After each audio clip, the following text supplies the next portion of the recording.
He was like, dude, tripping with you? I was like, yeah, man. You know, I feel like he just kept putting me to the back. I ain't out here in no streets. I gotta get me some money. So he was like, I tell you what, don't even worry about it. I'm gonna put the money behind it. We're gonna start our own label. So it was the same setup. Leroy from my hood, got a connection out in Houston. You know what I'm saying? Yeah. So we go, he take me out there, you know what I'm saying, to meet the dude he was dealing with. So the dude named D-Lee, they were the Southwest Gorillas in Houston, you know what I'm saying? So we meet up with them and everything, and Leroy, he was paying me to not be in the street. Yeah. Same thing my other homeboy was doing. Like, yo, you out, take it out. You know what I'm saying? Whatever you want with your clothes, bills, everything, nigga, you straight. Just don't get back out here.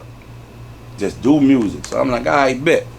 So everything going good. You know what I'm saying? That's all I'm doing. Then Leroy get locked up on a gun charge. You know what I'm saying? So after that, I'm staying in Houston by this time. I done had a baby. I done got married. You know what I'm saying? You still with the Golden Child album? It was still like that this time? I mean, that's this is when I was created the Golden Child. Yeah, that's when you got, you know what I'm saying? Yeah. Because I had moved, when I was up there, when I was with Straight Prophet, I was basically back and forth from there in Alabama. But after that, I went ahead and moved up there. You know what I'm saying? So I was staying over there on the southwest side. And I got my wife and my baby up there. I'm married at this point. So when I came back, that's how I ended up, you know what I'm saying? Like Leroy got locked up on the gun charge or whatever. So he had just got out the feds prior to that. And they hit him again on this little gun charge or whatever. So he was getting ready to go to prison. So I'm sitting up in, you know, I'm up there. I'm like, yo, man, I'm staying way up here in Texas, bro. You know, I ain't even got enough money to move my family back, so I got to get back in. You know what I'm saying? Like, I ain't trying to get out there and just be stunned. I just need to have me some money secured so I can move back to the crib. You know what I'm saying? If I need to take care of everything. So that's how I ended up getting back in right then. But we sat down and put a whole plan together on what we was finna do.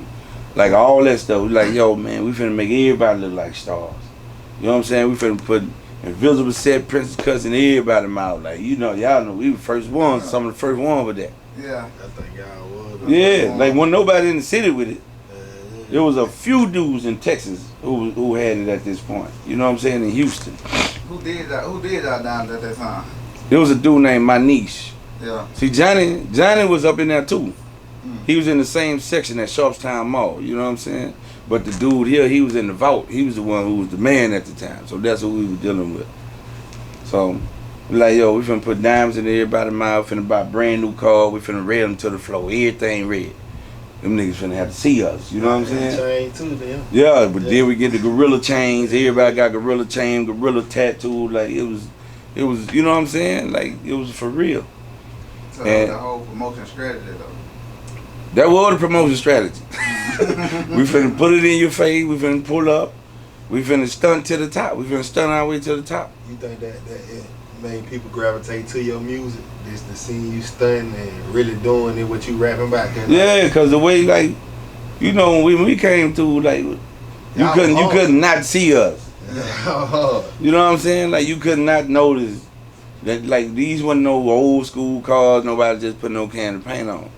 You feel what I'm saying? Like these brand new Suburban, brand new. You know what I'm saying? My partner PA, he had the Benz. It was a photo. He went and sent it out there to California and turned it into a convertible. Like, so it's the only photo, candy red Benz. You know what I'm saying?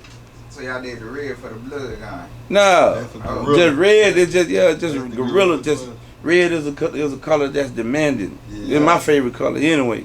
Yeah. But you know. That red, like you got to see it. If you see a red car coming down the street, you ain't finna be able to not see it. Now you put candy on top of it, sprayed by Ike. You know what I'm saying? That California red, you can't miss it. But that's how they were doing that in Houston. You know what I'm saying? They was already, like all them dudes already riding red. So we just brought it down here. You took a lot of Houston culture and brought it to Mobile. Yeah, like that's where I got my base from. Because really Mobile ain't had no culture. Yeah. We had Big, we had like Too Tight, we had Mob Town Hustlers, Relic was doing his thing. You know what I'm saying?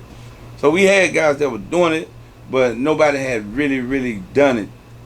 You know what I'm saying? So when me going out there, these dudes who are already doing it, Yeah. like on a major level, like the Screwed Up Click thing, that was big enough by itself. You know what I'm saying? To where you ain't even have to go outside of Texas to be, you know what I'm saying, to really be eating good and stuff. But they were still going worldwide with this stuff. So I had to learn. I started learning how to rap by watching youngster them. Like I ain't know how to go in there and record nothing. Like I'm fresh in, like I'm fresh out the womb. Yeah. So I don't know nothing. And during this time, I'm trying to get them to teach me, but it's like, you know, man, nobody, I can't teach you this. You know what I'm saying? Yeah. They just, cause everybody just doing what they naturally do. Cause they were freestyling. What you were Yeah. freestyling too, or you were running? No, I was writing. I'm a writer. I can't freestyle. I freestyle like I'm in 3rd grade. That just wasn't one of my strengths. But you give me that pen, I do my thing. So what I did was I would go in on youngster sessions, and I would just watch. You know what I'm saying? Then I started rapping, just studying the rap patterns, how they were rapping, cause it was totally different. Yeah. They had their own sound. So I started really mimicking that. That's where it started out at. But nobody could tell for some reason. When I rapped the way I rapped, my sound just sounded like something that was by itself, of his own sound, you know. But honestly, I was studying from them, so I'm trying to rap like them. How you got Lil Jon and the East Side Boys on the intro? How you come up with that? Man, That that was crazy. I was dealing with, I used to be recording over at Sherman Williams Studio, Shake 20. So I'm going over there recording. Lil Jon and them come through there one night. You know what I'm saying? So this one they were tripping because they ain't never seen no diamonds in the mouth like that. Yeah. You know what I'm saying? He like, man, what you got in your mouth? You know what I'm saying? And we started just talking and whatever. I'm like, yo, man, this is what you're charged to do a feature. You know, just get on that, do an intro or something. Like they were just cutting from and feeling the vibe and just did that on the strength. Yeah, like Lil Jon the East Side. Shout out to Lil Jon the East Side boys, man. They looked out. They just showed love off the intro. What you think the hardest song on the Golden Child? Shoot, man, I can't pick on that. Cause I mean, I like different songs for different reasons. Yeah, I like that Ride With Me, cause it was personal. That hard. You know what I'm saying? Like I'm talking about when I was snorting. Yeah, you know, yeah. out there snorting and everything, and nigga really like riding by you. Ain't, you know what I'm saying? Like in my hood, you ain't got no money. It was like you ain't even worthy to talk. Now for real, like you get no respect. It's like, yo, you ain't getting money, and you had to be two things. You had to be a real gangster, or you had to really be getting some money for somebody to even pay you any attention out there. Other than that, you just somebody who live out here. You know what I'm saying? So during that time, I'm snorting. I can't get out this dope. All my partners who I came up with, they done blew up. They own. You know what I'm saying? They got bricks. It's up there. But I'm still geeking, and I can't get on my feet for nothing. You know what I'm saying? So during that time, I was suicidal and it just wasn't no good space. It wasn't good for nobody to be around me at that time. Deep. Huh? I said that song that was deep. Yeah, like it was for real. Like you out there, you know, it's out there, man. You ain't nothing coming through but $4 sales. Yeah. Like for real. For real. So, but all that stuff, like, you know, all of it, it helped me. It helped me to become a better person, and it, you know what I'm saying? Like I can go anywhere and be alright because of the surroundings I grew up in and the guys I grew up under. Like we had some real dudes out there. Like they were terrorizing the city. You know what I'm saying? Dudes that they can rob you without a pistol. That's how powerful their name was, and everybody knew. You know what I'm saying? Yeah. And I'm running with these dudes because like I grew up under them, so they ain't really tripping with me. But like then it was like wasn't nobody off limits though. Everybody shooting each other in the prizes. You know what I'm saying? Yeah. It was just a crazy time. Everybody just misled and just wild. Like it was crazy, bro. So on that song with James Flame, right? Yeah. Like where you get that line from? That whoop whoop pull over girl. You know what I'm saying? Like how you even came I got over that from that trick and that, treat and them had yeah. that song. You're No, like no. whoop whoop pull over. You know what I'm saying how you even created that though. You know what I'm saying? Because people still was saying that back in school, janking and everything. I remember just saying it. Yeah. You know what I'm saying? Like you just how I you just created thought of stuff. it. It's just like I mean, like this stuff that I say, it just pop up. Yeah. I don't know how to explain it. Like I always try to make sure that I create my own punchlines. I try to say something that nobody's ever said before in a different way. Yeah. It be like referring to the same thing, but I say it in a way that they ain't never heard it said before. You know what I'm saying? And that's one of the things that my fan base grew to love me for, were the punchlines. Yeah. Like I would say something serious, but say it in a silly way, so it still just was sticking. You know what I'm saying? But that's how that came about. That came from that when Trina and Trick and them had that song. I just thought when they said that, whoop whoop whoop over that. You know what I'm saying? I said, yeah, I'm finna flip that. Yeah. Yeah, like the energy was just so powerful, man, during that time. It was like at that point, it was like everything I did was just golden now. I can't get right my whole life. Now, I can't get wrong. You was the way. Yeah, like I mean, musically in the streets, everything. Like, you know what I'm saying? By this time, I'm plugged up in Houston, got my own plug. So, and I mean, like, it was just like nothing would go wrong. Like, I used to be riding scared. You gotta think, you gotta do nothing, never go right for. Now all of a sudden, nothing never goes wrong.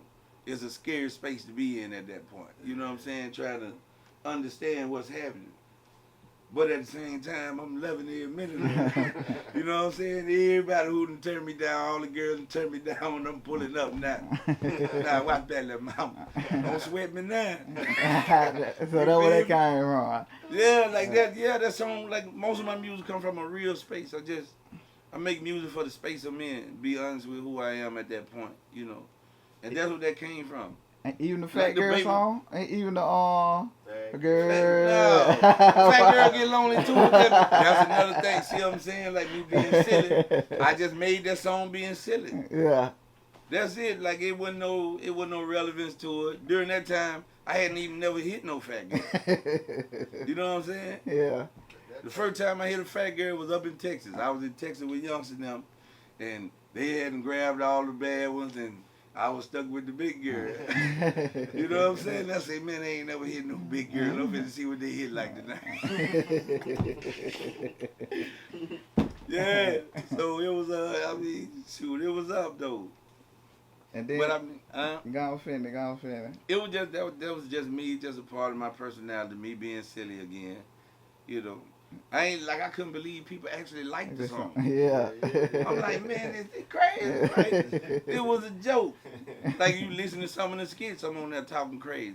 Yeah. You know, like it's always me just showing who I really am, my personality. And why are you saying that? When y'all pulled out with y'all little promotion thing, I think the first show I went to, I had to beg my grandma and them to go to, was the one you did with Ludacris, and y'all brought out the mascot. Yeah, Gorilla. Yeah, I had the stickers, y'all had everything. I think I kept that sticker all the way as I was in college. Yeah. we set up, like I was just coming up and I'm like, yo, man, you know something? I need to get some dudes come out. I'm finna get some of the homies to come out in some gorilla suits. Yeah. You know what I'm saying? Come out, but they could dance. My homeboy Fire Right and Wolfman, R.I.P. Wolfman, man. Yeah. He passed away while I was going to prison, but they was out there, you know what I'm saying? They'll come out there dancing with them gorilla suits and the crowd would go crazy. Yeah. Like they wouldn't, the radio station wouldn't even play, they wouldn't play my music. They wouldn't even have a meeting with me. And I think it was probably because of so much stuff people were saying in the streets. But that ain't have nothing to do with my music. Like I don't know, like they act like gonna come in the radio station and shoot the radio station up or something. Straight up. There's a lot of people tell me that, man. I'm call me listen to that shit. Why Yeah, it was just raw and uncut, no filter, but that's just the space I was in. You know what I'm saying? And but I mean, all of it turned out good, man. All of it worked in my favor. Like I think we set up a crazy plan. The plan was to get all these new cars and do all this stuff and get out the game. Yeah. But it's hard to get out the game when you still spending like you in the game. Yeah. You know what I'm saying? You still taking 50. You might take a $50,000 lick over here. You know what I'm saying? You lost 50 on this package. Then you done bunked up a good 50 or 60. You going buying, 30, 40, $50,000 chains and stuff, and it kind of just keep you in. Then every time we going in the club, we buying the bar. Give me all the Moet, give me everything. You know what I'm saying? So it's hard to get out when you move around like that. So we just stayed in it too long. Yeah. You feel, you go ahead, Rick. Yeah, go. You feel like if you would have really just got out of there, y'all was right there to blow? It would have happened for sure. But it ain't no book to teach you how to trans, you know what I'm saying? To go from the streets to legitimate business. None of us, you know what I'm saying? All of us been street dudes our whole life since we were kids, so there ain't no book to tell you that. Like I couldn't, like at first, I was messing up because, like, somebody may come up and say, yo, man, I like your music. Be like, I appreciate it. You know what I'm saying? I want to interact with them. Yeah. So I'm sitting up there, my wife did, she was like, baby, you can't just be standing there like the nigga ain't standing there no more. I'm like, well, I told the nigga appreciate it. I'm supposed to start talking to the nigga about it. So she was the one who told me, you know what I'm saying, about how to communicate with the fans. Yeah. She was like, no, just like, okay, what song's your favorite song or this or that? And I started learning how to communicate with the fans on that note. But at first, it was probably the niggas. It probably was a bunch of dudes who wanted to shoot me or something. Because after I said what I was saying, I appreciate it, man. So you still standing there. I'm just looking like, yo, man, what's up with this nigga? You know what I'm saying? Just not understanding. But it's like that whole transition, man. To transition from the street dude to an artist, you got to change in so many ways. Especially like when you pop off. Because nobody look at you the same no more. You can be the same dude, but don't nobody see you the same. Yeah. So, like if it was a dude who I grew up with, and I always call him Little Dirty Dude. You know what I'm saying? You can't just call him Little Dirty Dude no more. You know what I'm saying? Because now it feel offensive because you own like you shining on. Yeah. You feel me? Yeah. So I had to start transitioning from that to realizing that I got to change how I operate with them. You know what I'm saying? Like even some of my friends and stuff, like, I really couldn't be like up on one of the old ladies like we used to be. Like, all us like these my people, yo old lady, my people, they're my sister. Yeah. But, you know what I'm saying? To see a different look in the nigga eye when you give a hug now. You know what I'm saying? It was different stuff like that, and I'm like, man, what's up? It was crazy, just that transition. So I was able to pick up on it and just start, just learning how to smooth things over. Yeah. If I see the old lady talking to me too much, I go and just run on off or something. Because she thinking like I'm thinking. We always been able to talk like this, but now dudes see me, you know what I'm saying? Some dudes see you as a threat or something, or they feel, You stand in there. Yeah. So that what Booster mean, like, you know what I'm saying, that you get the hate from your city, like that what kind of like what you're saying. Yeah. It's like building up. Yeah. It's a dangerous space to be in, like if you don't catch on quick. Yeah. Like your street senses and everything better kick on quick, cause you still dealing with street dudes. Yeah. You know what I'm saying? So you ain't gonna never see it coming. You ain't gonna see it coming. Like dude be sitting up and he feel like you disrespecting or something. Yeah. So when he come, and then especially if you got a reputation. If you got a reputation, like chances of you surviving gonna be slim. That's the thing I learned earlier about, when you out there building a reputation. Because when you young, you just want to put on and let everybody know, don't play with me. Yeah. You know what I'm saying? But then there's the other side of that sword to where if they do come, since you earn that reputation, now I'm going to kill you. You know what I'm saying? I know how you can. Yeah. Because they know this is what it is. But you like, it was just like, once I realized I had gotten to that space, then I started bagging back and started just observing everything and watching how I move around. You know what I'm saying? It was one of my friends, I know it was probably a conversation about killing me. It was one of my friends, he came and told me something one night, you know what I'm saying? He was like, yo man, niggas, a scared nigga will kill you. You know what I'm saying? So I was like, why you saying that? You know what I'm saying? You got these dudes around here scared of you. I'm like, scared of me for what? Like, nigga don't bother me. I don't bother nobody because I don't, you know what I'm saying? I wasn't going for bad like that. Yeah. I don't want to do nothing. Get some money, have some fun, and chill with some pretty girls. That's all I wanted to do. And the only time I ever even acted that way, it was when somebody was pressing up too close, getting in. You know what I'm saying? You making me uncomfortable. Yeah. You know what I'm saying? Or either they owe me some money, you keep on playing because we homeboys. You know what I'm saying? So I let you slide with that, let you slide with that. Now you think it's something to play with. You know what I'm saying? So now when I come out, don't nobody move. You know what I'm saying? And then now I'm looking like the bad guy. I'm the bad guy. You know what I'm saying? I let you slide 4 or 5 times, man. You thinking, man, go get my money, man. You got my money tonight, man. It's up. You know? But that's just the way it was. Yeah. But you know, like anybody they'll tell you like, yo, man, I was the cool dude. I want to chill. I just like, yo, man, listen, please leave me alone. There's some money right over there. I just need to skate around you and go get this. And don't bother me. Don't bother that. That's it. Real simple. How much money you think you ran through? Man, I ran through millions of dollars. Like I was dealing with bricks since I was a teen. Yeah. But I was burning the money up. It was only like when I got with Gorilla that I started stacking money. Because by the end, I wasn't trying to impress everybody. And I wasn't in the streets, you know what I'm saying? Like I wasn't in the game to try to impress everybody. I just want to have enough money to keep this music going and to make sure that I'm straight. You know what I'm saying? Yeah. So I was dealing with bricks. It was in the 90s, like what, 90, 95? Yeah. 95. Like my hood always had a plug. Dudes from Miami, my other partner them, they had the New York plug. You know what I'm saying? All the OGs. So all of it, like it was right there, everything. We didn't have to move. So what year the Frozen Child came out? Like how you started? Yeah, the Frozen Child, man. Now that album, that came when that was after I got locked up, when we got indicted. Yeah. So that album came. I ain't released that until a year after I was in the Fed. So I went and recorded everything. Just went and recorded the whole album. I'm like, nah, I'm gonna make them think I'm still releasing music from in the joint. Yeah. You know what I'm saying? So I released that 2005. I released The Golden Child 2001. November 2001, I released The Frozen Child. 4th of July 2005. How you became the Frozen Child then? Like, I'm gonna tell you how that happened. I ended up seeing a magazine, and they had Juvenile, The Golden Child on it. You know what I'm saying? And I was like, I don't want my name to be associated with nothing they calling nobody else. You know what I'm saying? So I was like, I'm changing my name to C-Nile, The Frozen Child.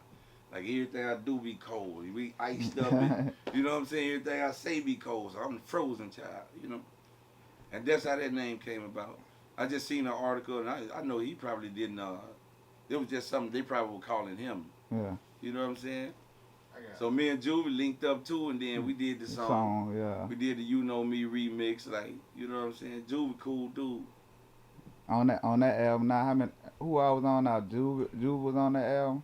Oh, yeah, Juvie and Skip. And then by this time he had him broke up with Cash Money, was doing the UTP thing. Yeah. You know what I'm saying? So on that, you remember when 50 Cent came to the city? Yeah, I performed. Yeah. That was at South. On that, I ain't no fucking Bama. What the fuck you mean? Yeah. You was taking a shot at 50? Nah, a lot of people thought that. You know 50